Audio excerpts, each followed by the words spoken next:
Okay, now that we know what we're going to be building, it's time to create our development environment. Now, if you've watched any of my old tutorials or other tutorials, not old, I guess I should say, I use PHP Storm as my editor. I still love PHP Storm, but I've got a lot of feedback in my comments going, hey, that's, it costs money. I can't afford that and that kind of thing. And I totally get it.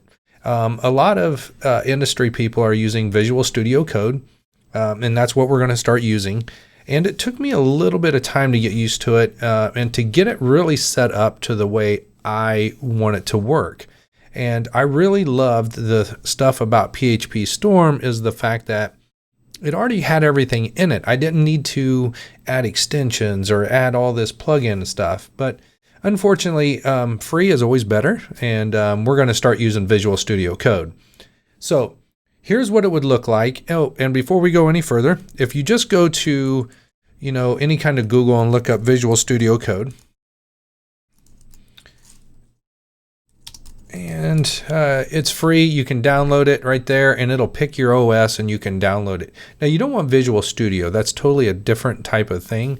We want Visual Studio Code, and you'll get what you need. And that's when we can go here, and notice how it says download for Mac, and there's also Windows and Linux. So if you download it, you'll be set and good to go. Now, going back to what we want to do inside of there, this is basically what it will look like when you start it up. We don't have any projects going on in there. You will see some recent projects if you've been working on something or start or create a new file. The first thing that I want to do is start talking about how to get our code editor to work the way we want it to work. And for Visual Studio Code, that is going to be installing a lot of extensions. And I'm going to show you some, and we'll list them below in the description of this video.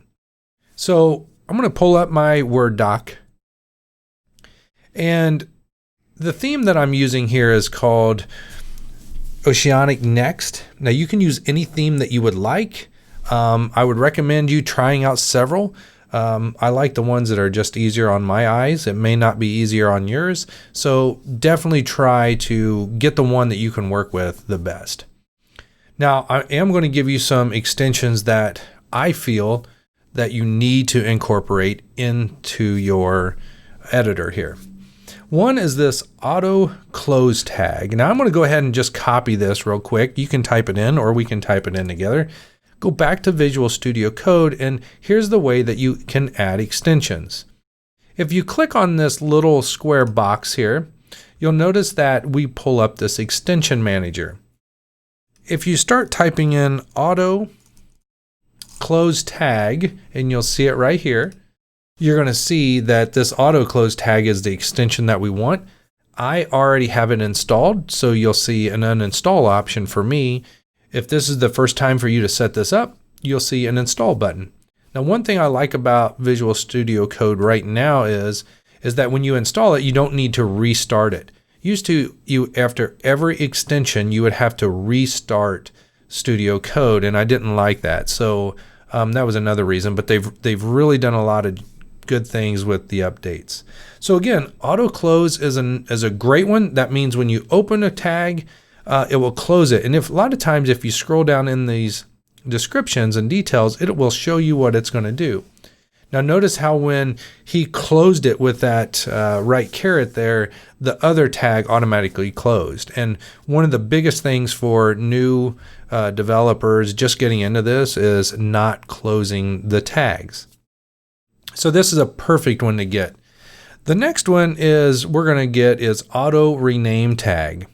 And we can come over here and just type auto, and then we're just going to put rename.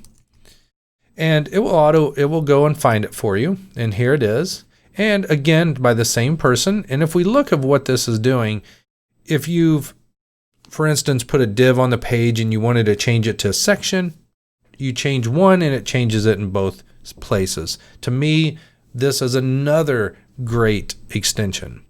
All right, so we're going to go through these and color, highlight, paste, and indent, and go ahead and get these from the description below, and you can add them to your Visual Studio Code.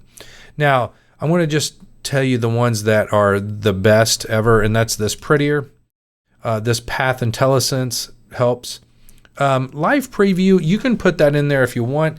I run an NPM live server, so you can do this however you want. Live server is great if you're just getting started. This actually runs a local host right out of Visual Studio Code, and we'll show you how it works later. But if you're just getting started and you don't want to download Node or anything else, go ahead and install this extension, and it works great. We just right click on it and preview, and we're good to go. HTML snippets, it's a great way to, type in some of the shortcut snippets and get them to print out. Now here's some other extensions that I have. Project Manager. It's a way to look at your projects over in the side and open them back up and do that kind of thing. It's kind of like a workspace, but it's totally up to you if you want to install it or not. And the last thing you're going to see down here is if you want it to work exactly like mine, you can copy all of this code that includes everything in this curly brace down to this curly brace. And I'm just going to walk through a little bit of what this is going to do for you. So I'm going to copy this. Okay, I'm going to highlight it if you want and copy it. And where you're going to put it is we're going to go back to Visual Studio Code. Okay, now we're going to come over here and we're going to go to Settings. So I'm clicking in this gear, hit Settings. And you're going to see all of our settings. Now this is everything and all the extensions that we have that we've like auto close tag, auto rename. These are all the extensions that I have already installed. Okay, but if I want to see, input my own and hard code them, I can come over here and actually hit this little paper button. It looks like a paper with the dog ear on it. And then yours is probably going to be totally empty and just maybe have the curly braces here. What you should do is highlight all of this or your 2 curly braces and then paste what we just copied. Now basically, if you're not going to use Sass, if you're just getting started, that's basically what this is going to do. And I'm validating my Sass files, which you don't need, but go ahead and leave it that way. It's not going to hurt anything. This is my Workbench, the color theme. Okay. This is the file's autosave. So it will autosave on focus change. So whenever you change the focus of your mouse or something, it will autosave. I still just Command S every single time for save. And I would highly recommend saving all the time. Okay, this editor minimap enabled, you can leave that to true. That doesn't concern us for these. The biggest one right now that we're concerned with is format on save, hit to true. And when we hit save, that's going to reformat your code and give it the stair-stepping look. And it makes it a whole lot easier to look at your code when it's all structured and formatted. Okay, this just gives us a little bit of background, what you can do with it. This is my font size. You can change it to whatever you want. I leave it at 16 just so it's easier for you to see on the video. You can validate CSS, less. If you're not using less, you can get rid of that. Okay.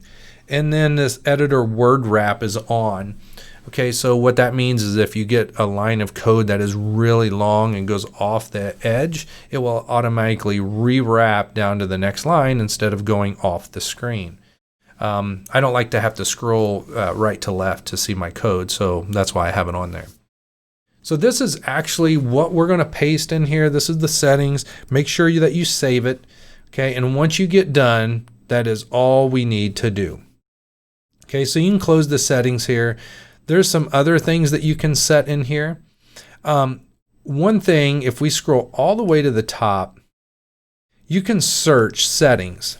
And one thing that I don't like sometimes is when you hover over something. I'm going to go back to my settings. Okay, and then hit this paper thing. And you'll notice that as I hover over something, that I get this little box that tells me about what it is. So auto save, notice how you get all of those. I shut those off to make videos because they get annoying as my mouse is hovering there. So you can type in, I'm just showing you how to basically look for settings. I typed in hover, and you'll notice how it says hover enabled in the editor. There's a sticky, okay? And then you can do the workbench tree, and I want that over there to work. So I notice how I still did that. It auto saves automatically. I don't need to Command or Control S to save it. And now if we go back to the settings page, you'll notice that when I hover over one of these, I don't get that box that describes stuff. So for me, that I like that better. For other people, they may not. So again, make sure you go through all those extensions, add them to your Visual Studio Code. And I left off one because it's really an option. I'm just going to close this down. I'm going to hit this extensions again. I like to incorporate JetBrains IDE. Okay, so notice how I put JetBrains. That's the people that make PHP Storm. And notice how this says JetBrains IDE key map extension. So all those key shortcut keys that I used to do in PHP Storm, I can install this and it will actually incorporate those into my Visual Studio, which I love, you know, like the duplicate buttons and stuff like that. So I just wanted to show you that real quick and install it. You don't have to use any of these, but this is a good, nice little tool for us. Okay, so now that we have all of those, and we're just going to go back and I'm just going to create the project and show you how I start off a project. Now, up here in the top left corner, you will see our project button. Now, we don't have anything created yet. Okay, so that is totally up to you how you create it. You can open a folder. But one thing that's different than the way I used to do it, especially in PHP Storm, is I don't go up to File and hit New Project. You just don't do that with Visual Studio Code. You actually have to create your project either on the outside, or you hit Open Folder and then create your project folder from there. So I'm going to go ahead and hit Open Folder here, and I'm on my desktop. Okay, and we're just going to go ahead and create a new folder here, and I'm going to call this Soap Factory. Okay, and now we have that, and I'm going to open that Soap Factory up. So as you noticed, when I named it, it was all lowercase, but when we bring it into Visual Studio Code, it's all uppercase. So that's fine. That's not going to change anything for us. I just wanted to point that out. So again, whenever you start a project, you can either hit this over here, which is basically your Explorer for Visual Studio Code, and you can hit Open Folder, or you can create it on the outside using any kind of, you know, your File Explorer in Windows or your Finder window in Mac, and just create that folder anywhere, and you can go and open that up. All right, so we've covered how to set up and how to download Visual Studio Code. We also have some nice color themes, some ways to set our formatting and things. And as we go through setting up this project and doing this in the next few videos, you'll hear me start talking about shortcut keys and all those kind of things that you'll find very useful when you start getting into web development and working it a little bit more. So in the next video, we are actually going to start creating the HTML files and the folder structure to get the Soap Factory running.